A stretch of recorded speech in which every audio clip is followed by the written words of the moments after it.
Matushka, Little Mother, is what the Russians affectionately call the Volga River, their nation's symbol. Russia's entire history is written in its rivers, and the route followed by our boat, the Dostoevsky, would allow us to discover some of its finest chapters. Departing from Moscow, capital of central Russia, gateway to the east, we'll sail on rivers, glide down canals, and cross lakes, up to Saint-Petersbourg, capital of the north, and turned towards the west. Though linked by waterways, the two cities are separated by history.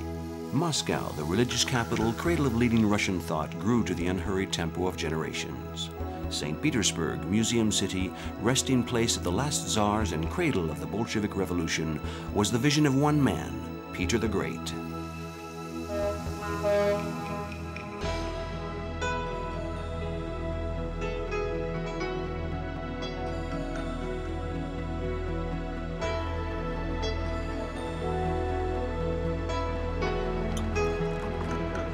On board one of the many river cruise boats that sail along the Moskva River, we enter the heart of the capital.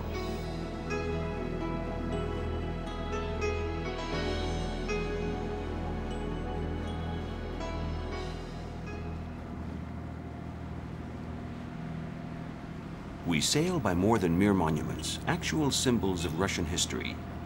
The Kremlin's red brick walls and the cathedral's golden domes remind us that for close to 8 centuries, Moscow combined military might and religious supremacy. It took Soviet atheism to upset this balance. Sign of the times, the rebuilding of a monastery Stalin had ordered razed to erect the Palace of the Soviets, a 420-meter tower. But the project was abandoned and the Muscovites inherited an open-air swimming pool. During the Cold War years of the 50s, skyscrapers soared in the Moscow sky, both an assertion of Soviet power and an architectural expression of the opposition with the United States. These skyscrapers are all topped by spires designed by Stalin himself. Today, they're an integral part of Moscow's landscape. The huge Lomonosov State University building is the archetype of this kind of architecture, with gigantic sculptures and a 239-meter spire, topped by the Bolshevik star.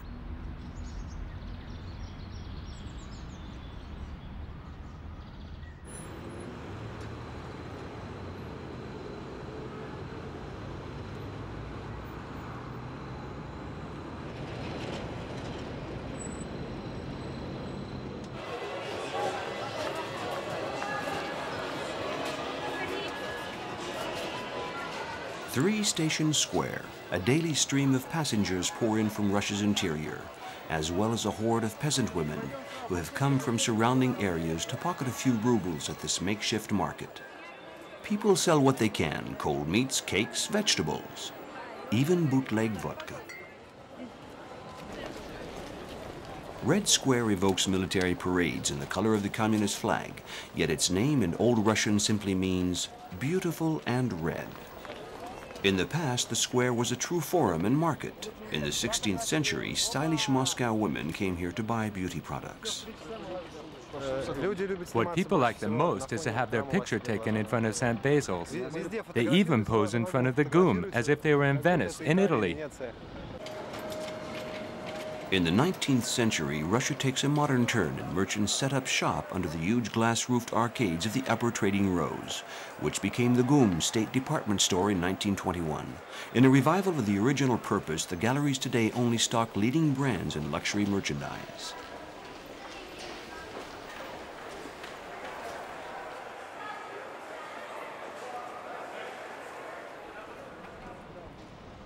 Red Square is a commercial hub and a place where homage is made to popular cult figures. For decades, endless processions of devotees have come to pay their respects to Lenin and the mausoleum that bears his name.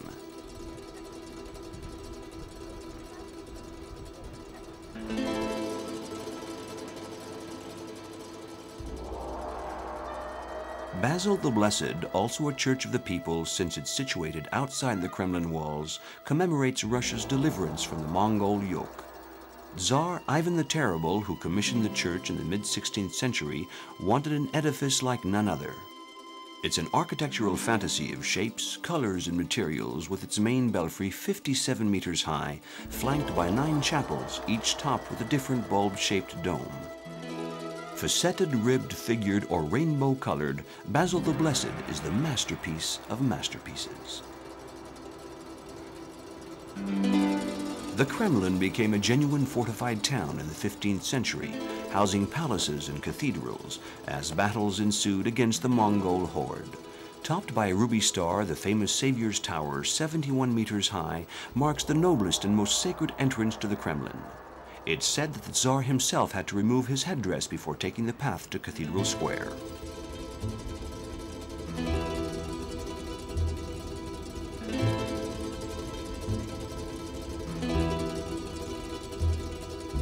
Originating in Byzance, Eastern Christianity spread throughout Russia.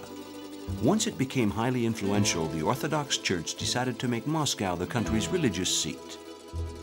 In the heart of the Kremlin, the secular and the sacred joined to create an unusually fine architectural ensemble. The Assumption Cathedral, where coronations were held, was built in 1475. It combines the simplicity of wooden churches with the refined Italian Renaissance tradition.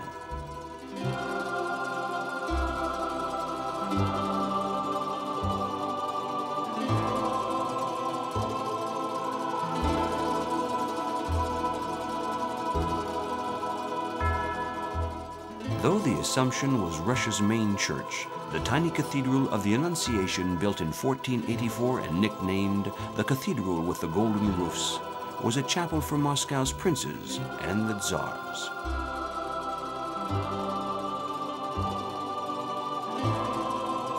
Soaring over Cathedral Square is the belfry of Ivan the Great, 81 meters high, used as a lookout tower. The upper drum is girded with a gilded inscription that gives thanks to the Tsar and the Holy Trinity in Slavonic Old Russian.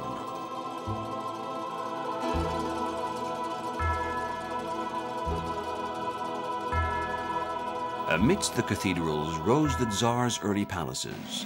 Russian architects had not yet mastered stone masonry techniques. In 1491, an Italian built the Palace of Facets, whose walls are sculpted in rectangular, facetted shapes.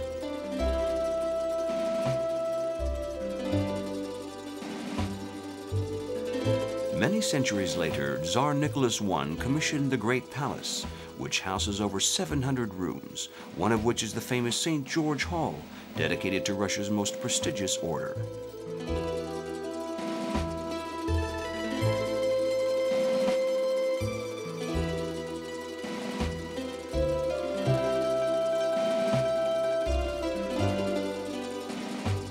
Here, in the palace's largest ceremonial hall, whose walls are inscribed with more than 10,000 names of officers and generals, were held the greatest receptions of the Tsarist Empire and the USSR era.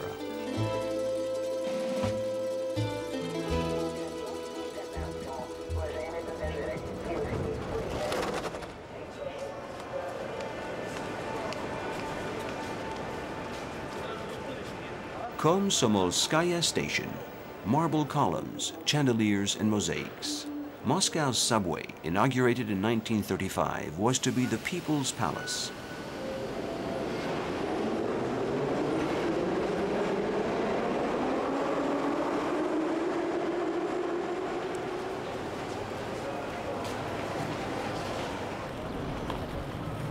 When the symbols of the new Russia encounter those of the former USSR. VDNH Park, literally the exhibition of national economic achievements, was designed in the 50s to glorify agricultural and scientific success in the ex-USSR. Cult items are still present: the statue of Lenin against a gold star, the fountain of friendship between the peoples.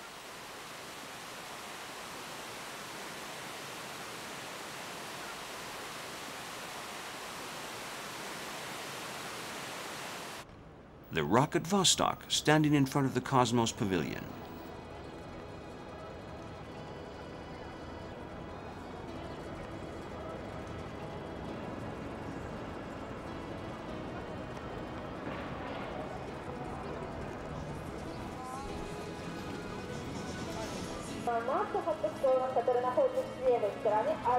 The new shopping-conscious Muscovites seem oblivious to all of this as they rush to buy Japanese products.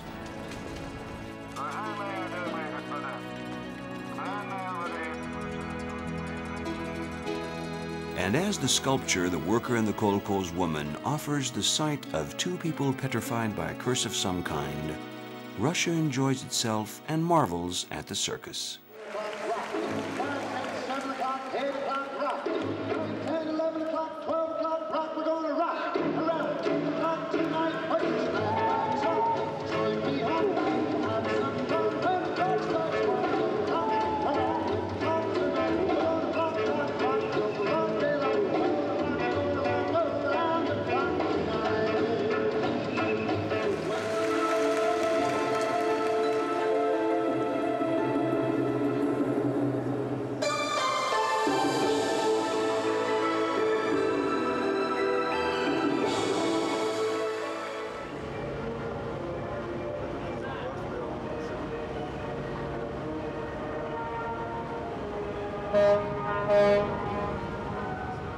Our boat slowly leaves for Moscow.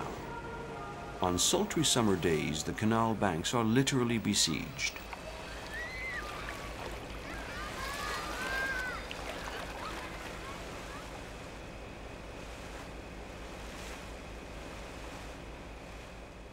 On board, the commander welcomes the passengers.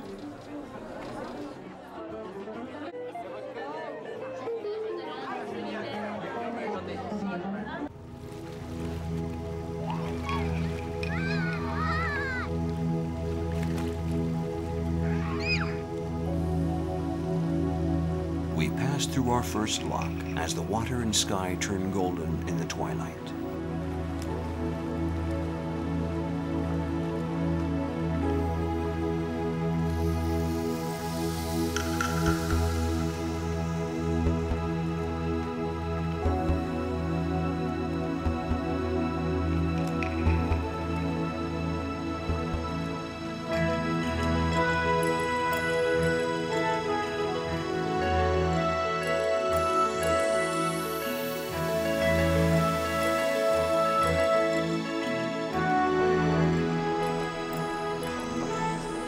By morning, we're on the Volga River. We turned after the Kachino Bridge. Now we're moving straight ahead towards a church. The bell tower, set on an isle in the middle of the river, once overlooked the village of Kalyazin, which, like many others, was flooded when the dam was built on the Volga River.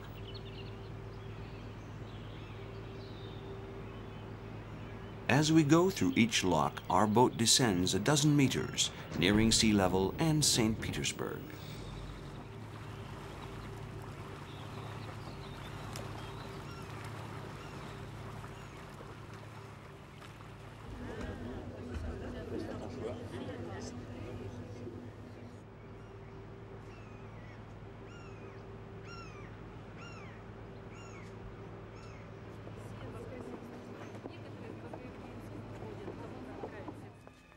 In the Middle Ages, Uglitch was a major stopover on the great Volga trade route.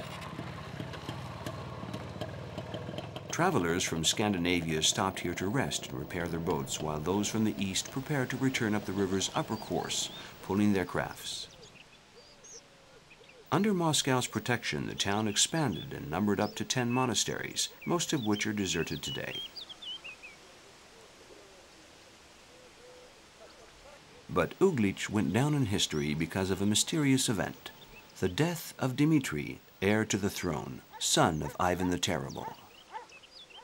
This is the church of the Tsarevich Dmitri. It's also called Bloodshed. It's where the little boy died. They say that when they brought his body to Moscow, a drop of blood fell, and the church was built on that spot.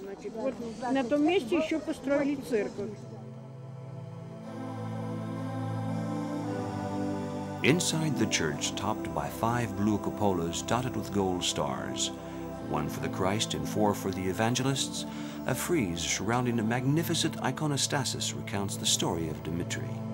Whether Boris Godunov ordered his murder, or whether he died from an epileptic fit, Dmitri's death remains a mystery to this day and has made him a saint and a myth. Power-seeking adventurers, impostors sent by the Polish knights, a number of false Dimitris appeared, plunging the country into a long period of unrest.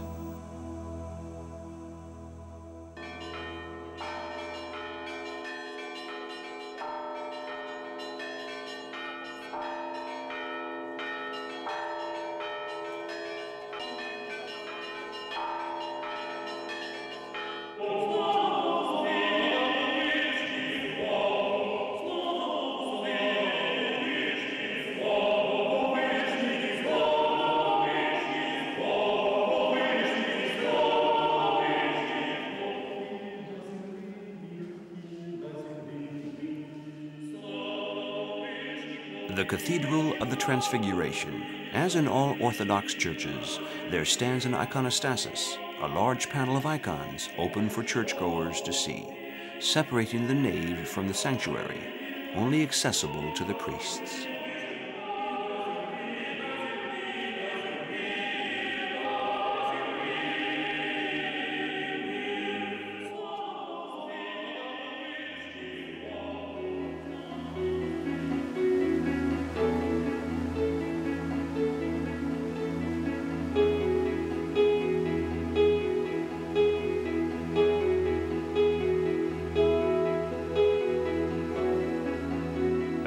Moment for the passengers and for the sailors, who call this section of the Volga tea, because the river is so deep here they can navigate easily while having tea.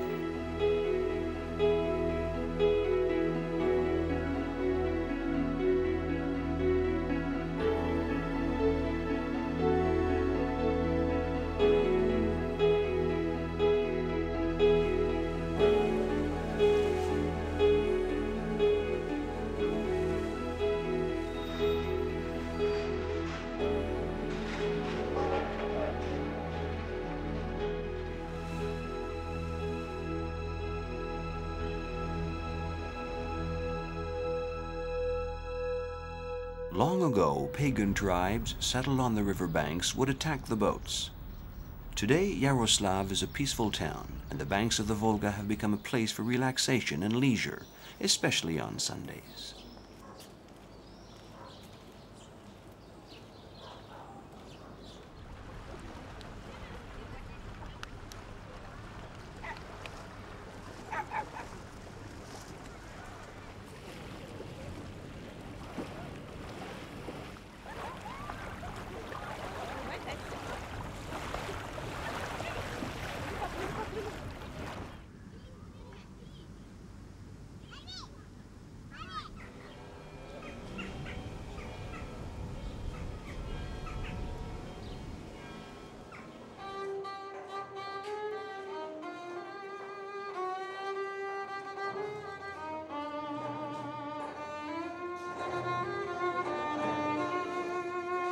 Here, the peasant women at the Yaroslav market wear the traditional headscarves, and the market, like those in all Russian towns, is a traditional meeting place.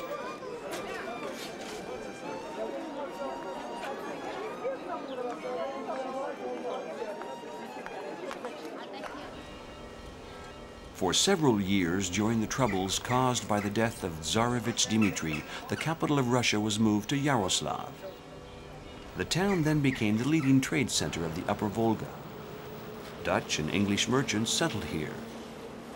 In the early 17th century, 1/6 of the wealthiest Russian families owned homes in Yaroslav, which owes its name to its founder around the year 1000, Prince of Rostov, Yaroslav the Wise.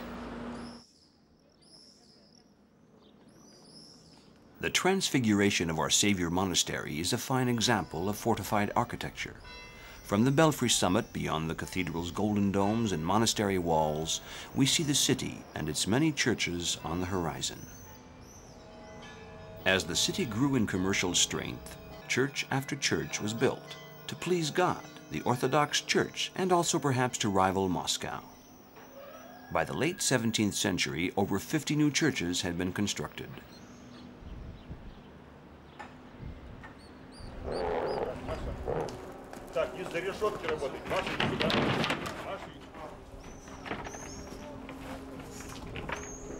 We meet Masha in the monastery gardens.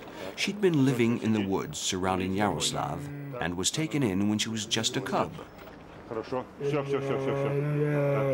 A way to revive the legend, you might say.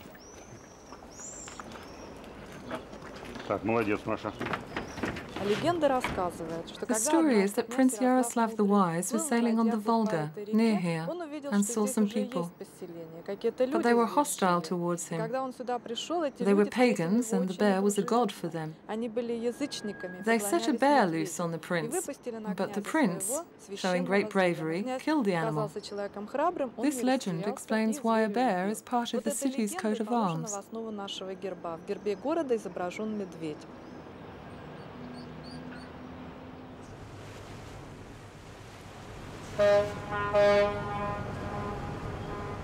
Где-то улица, где-то дом, где-то барышня, что я влюблен. Вот эта улица, вот этот дом, вот эта барышня, что я влюблен.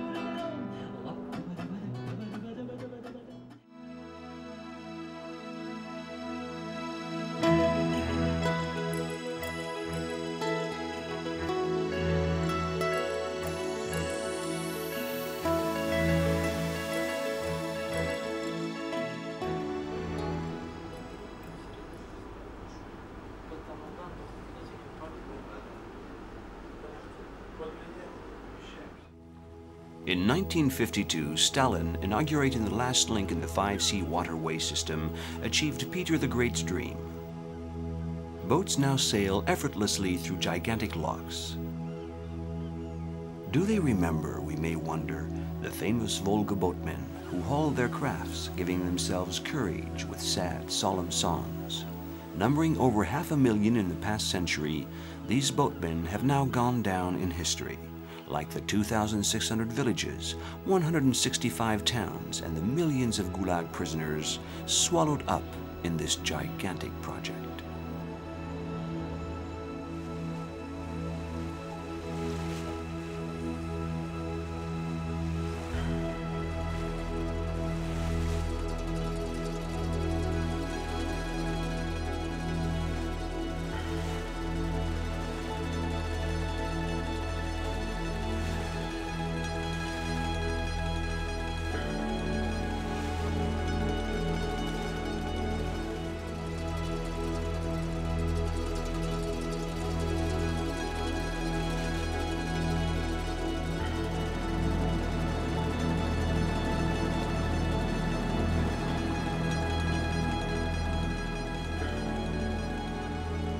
After covering over 800 kilometers since leaving Moscow, we arrive in sight of the small village of Grigoriy.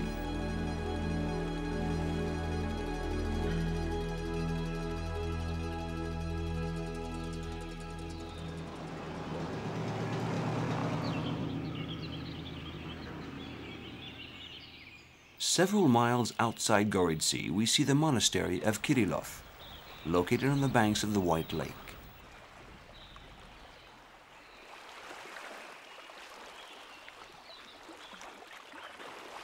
Time seems to have stood still in this corner of Russia, on these women with gestures from another era. In the 14th century, a wandering monk in search of spiritual fulfillment, Cyril, then 60 years old, decided to settle in Kirillov and build a monastery that later became the most powerful one in Russia. Centuries went by and the monastery fell into decline. Then came the revolution and oblivion, until a handful of young priests arrived.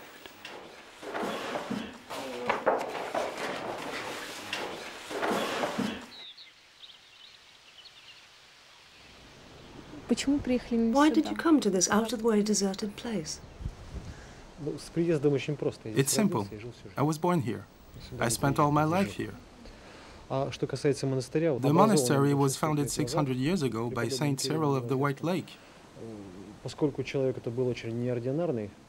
He was an extraordinary man, both on a human and spiritual level, and many princes came to him to receive advice on his blessing.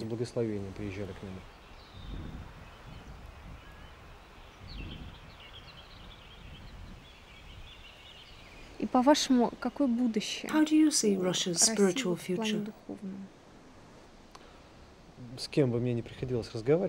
No matter who I talk to, they always ask the same question.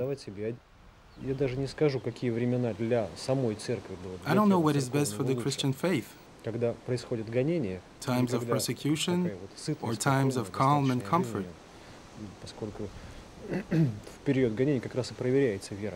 We had many martyrs at the turn of the century. Some have already been canonized.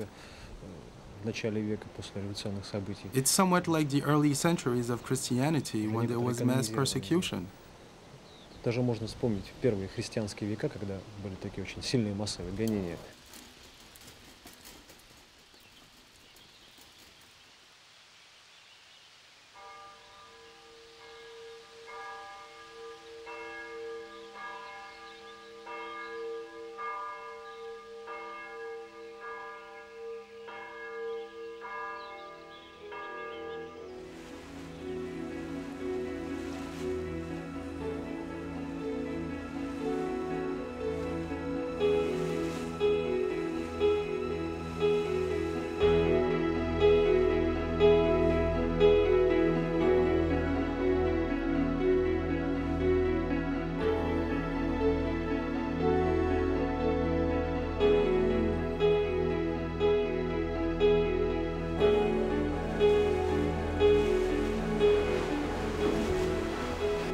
As we cross the White Lake, the surface is rocked by swells stirred up by the north wind. We then sail into the Kovja River, part of the Volga-Baltic Canal.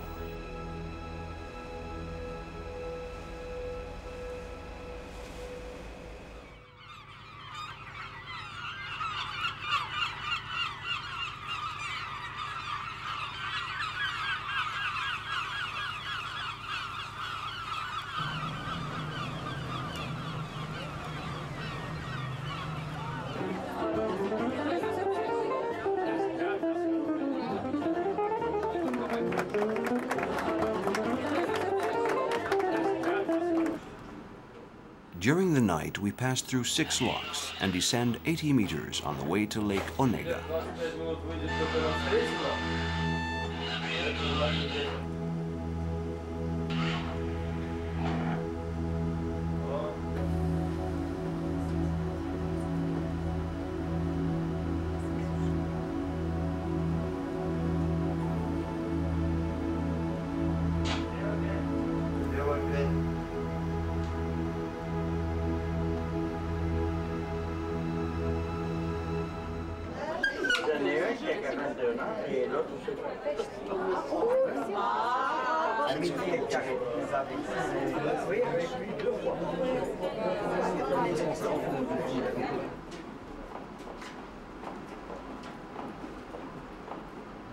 The boat draws close to Kiji.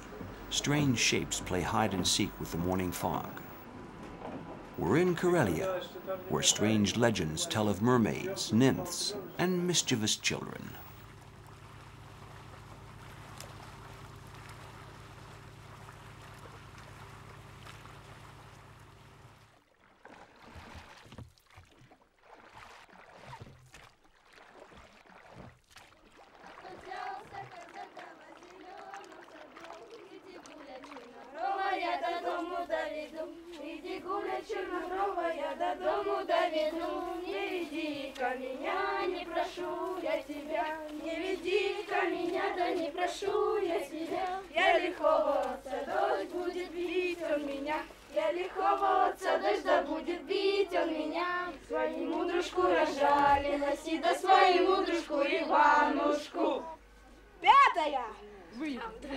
Do a lot of fishermen live here?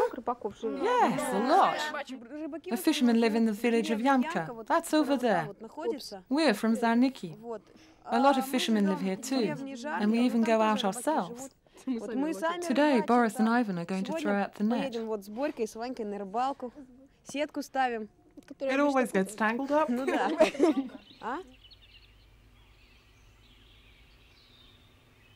The island of Kiji is actually a huge open-air museum of wooden monuments from the Lake Onega region. The children whose parents work for the museum only live here during the summer. In winter, when the lake freezes over, they return to the town of Petrozavodsk. These men in charge of security built a hut in pine logs and set up their banya, their steam bath, a northern Russian institution. One of them puts together veniks, bundles of birch branches used to strike the body and stimulate circulation.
I've just gone around all the monuments to inspect the fire extinguishers.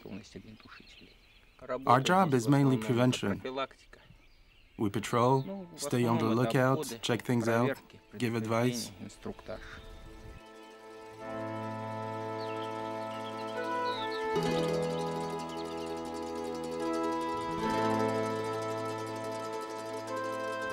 The masterpiece on Kiji is the Cathedral of the Transfiguration, with a monochrome, though striking design that could have been dreamed up by a science fiction artist.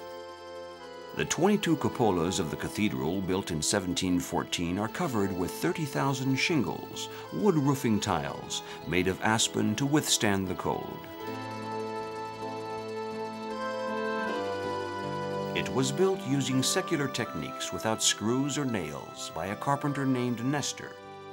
The story goes that once he'd placed the final shingle, he threw his axe into Lake Onega, shouting, "There never was and there never will be another one like it."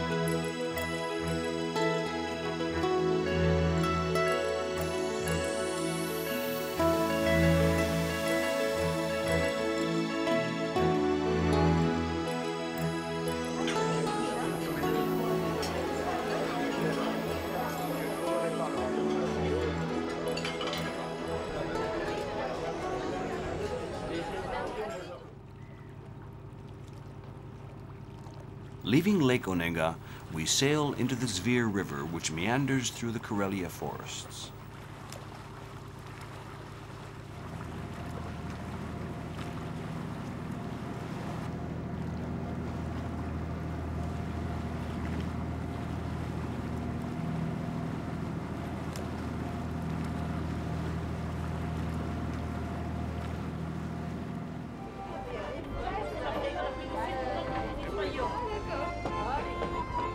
The arrival of a cruise boat is quite an attraction in this humble village on the banks of the Zvir, and a number of inhabitants, some of whom come from quite a distance, touchingly try to earn a few rubles, or better yet, a few dollars.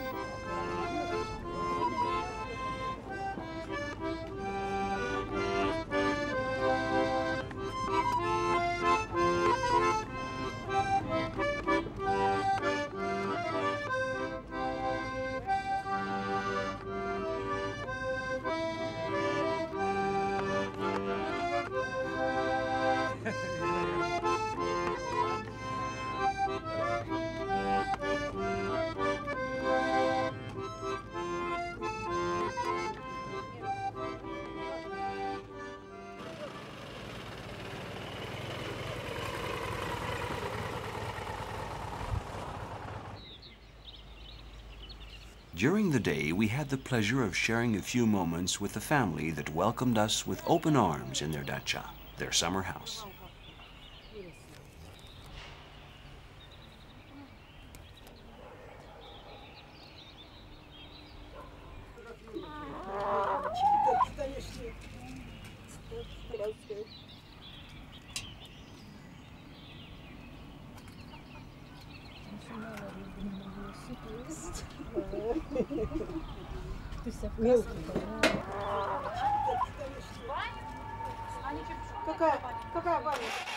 But above all, it was a delight to meet Vera Pavlovna, the grandmother, the babushka.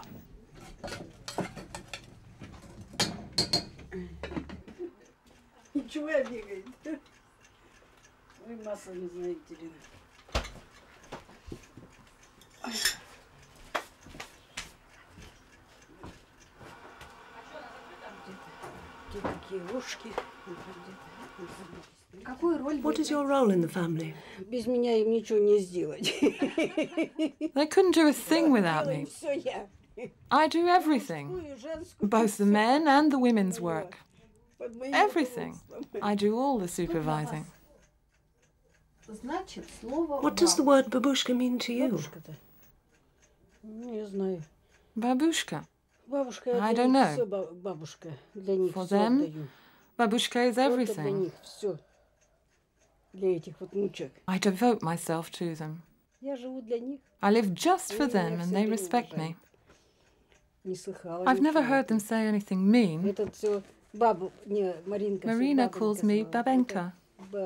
He calls me babushka. What does it mean? I don't know. I love them. They adore me. What else can I say?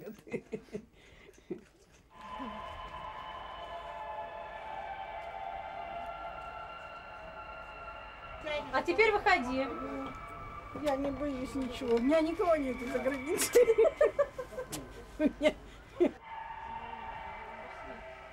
Сыночек мой дорогой.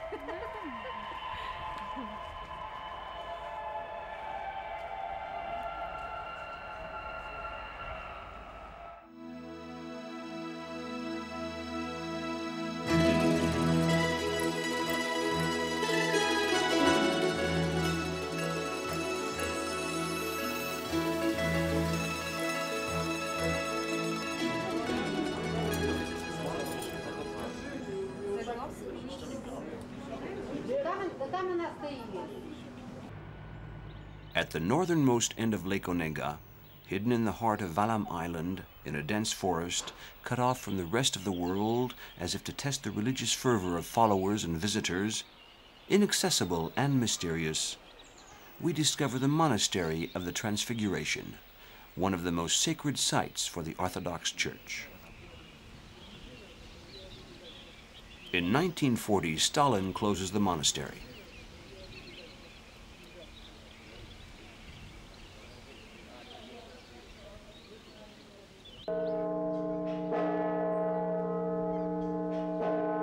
Taking advantage of perestroika, the first monks in exile in Finland returned in 1989, bringing new life to the monastery.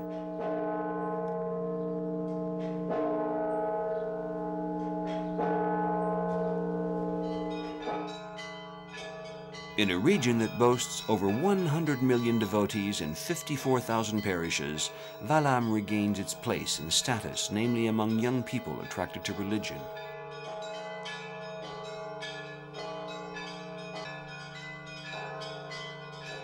I think the basis of the Orthodox religion is to honor Jesus' original values. None of this is new. Only the outer aspects have evolved. The churches, the clothing, the icons, and other aspects of spiritual life. But the core remains the same.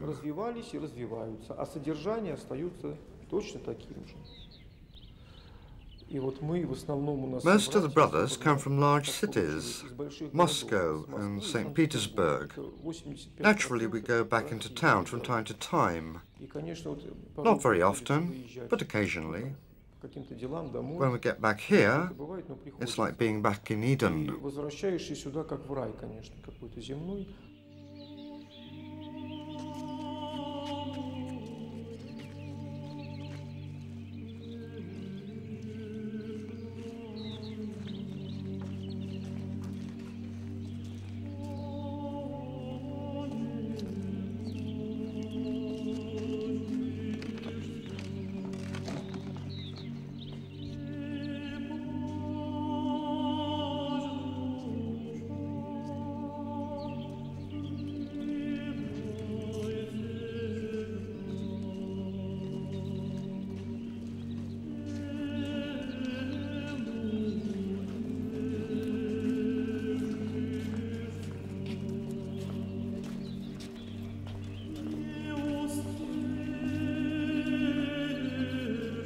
After the monastery doors close behind Igumen the Superior and the monks in the community, silence once again reigns supreme on the mysterious island of Valam.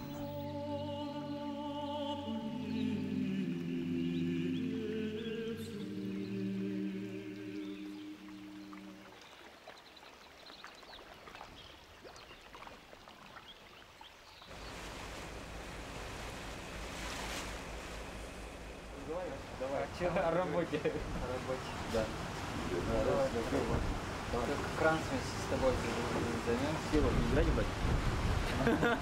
Все толпой.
The Neva, Fontanka, and Moika canals are the pulse of St. Petersburg. As we enter the city, we come a little closer to its soul. All that remains to be told is its history.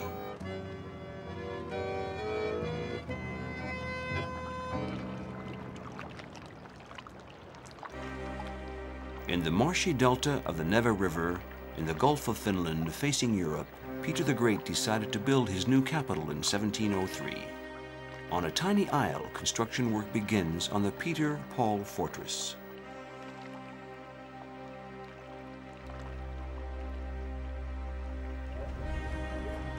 Abandoning the cupola tradition, Peter the Great chose a positively European style for the Peter Paul Cathedral occupying the center of the fortress, with a bell tower topped by a golden spire.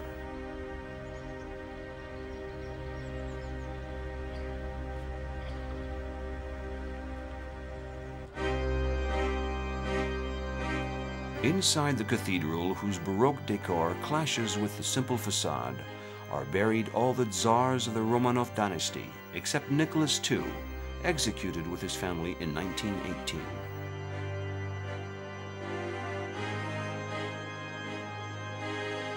Apart from the sepulchres for Alexander II and his wife, sculpted in colored stone, the tombs of the other tsars are in white marble, with an imperial eagle adorning each corner.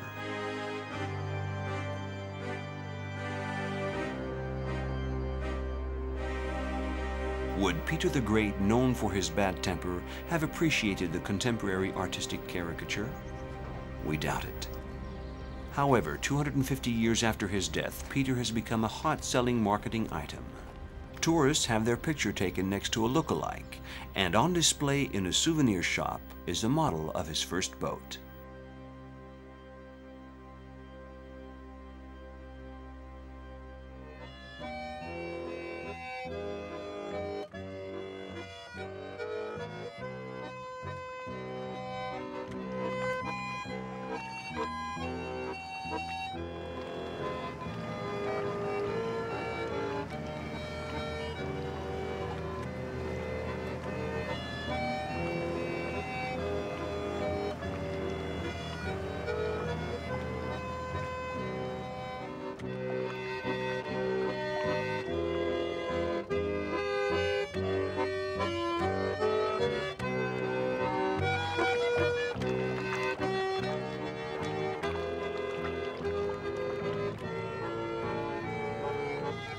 After a number of trips abroad, Peter the Great decided that Russia's future lay with Europe. A huge man, 2 meters tall, Peter was also an inquisitive, cultured person, a collector, a ruler of many interests, including ship's carpentry, which he learned in Holland. Although his city was built by Italians, Englishmen, and Frenchmen, he named it Saint-Petersbourg.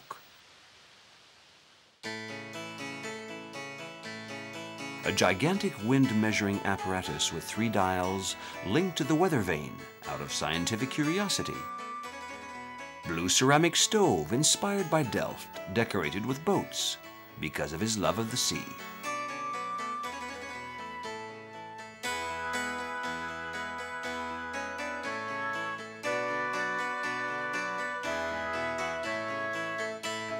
In his humble summer palace, Peter recreated the peaceful, austere atmosphere of the Holland he loved and was so fond of.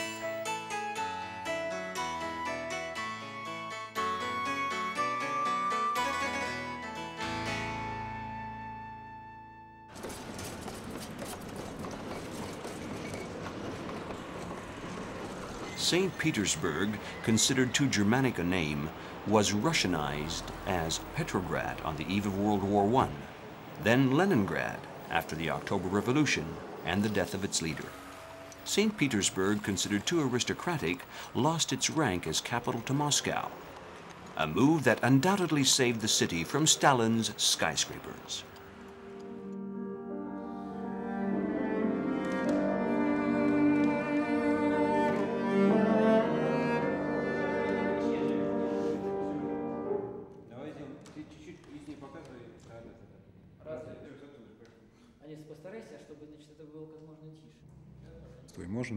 Is there such a thing as Russian music? Certainly.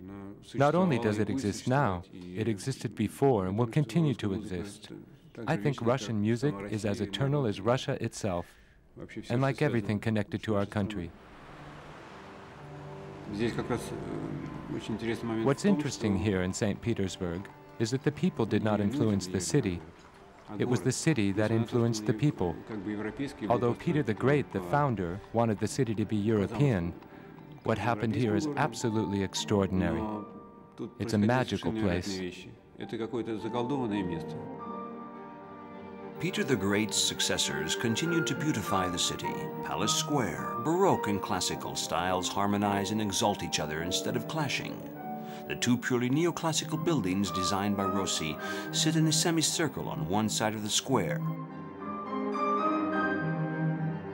while on the other side, simply separated by the tallest monolith column in the world, erected in memory of Alexander I, Napoleon's conqueror, stands the Winter Palace, Rastrelli's Baroque masterpiece.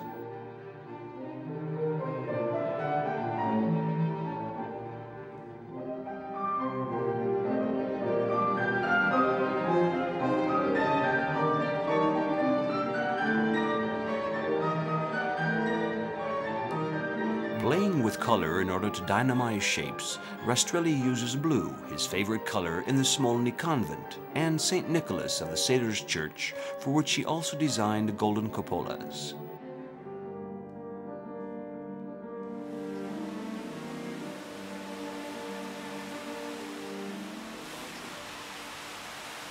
Peterhof, which means Peter's Court, brings us back once again to the founder Tsar, who chose the site of this summer palace himself, facing the Gulf of Finland.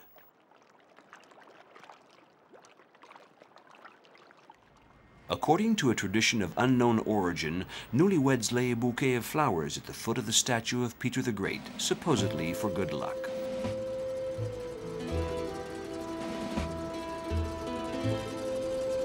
St. Petersburg honors its navy. The rostral columns are lit as they were during the times when they were used as beacons to guide the ships into the Neva.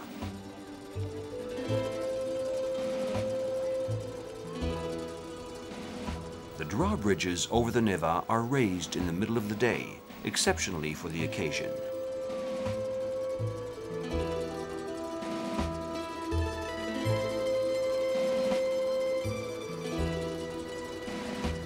Ironically, The cruiser Aurora was blocked in by the Neva drawbridges, which remained closed on that famous day of 1917. Unable to come closer, they fired blanks at the Winter Palace, giving the attack signal to the revolutionaries.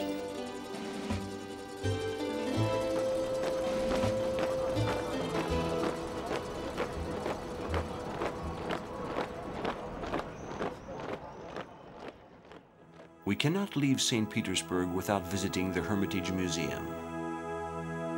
Located in the Winter Palace, it houses one of the most astonishing collections of European paintings one will ever see. The Dutch Rembrandt is placed next to the Italian Da Vinci.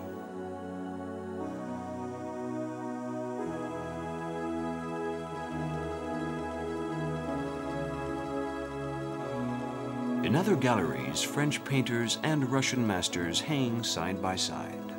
Renoir, the Impressionist, accompanies an imperial carriage.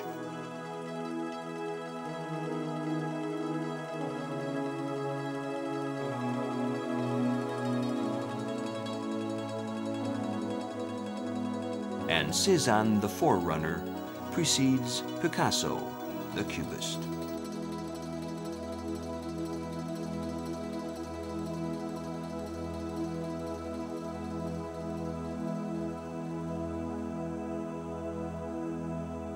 As the doors of the Hermitage close slowly behind Matisse's dancers, outside the sun sets ablaze the finest monuments of the Neva, lending a final touch to an exceptional picture, St. Petersburg.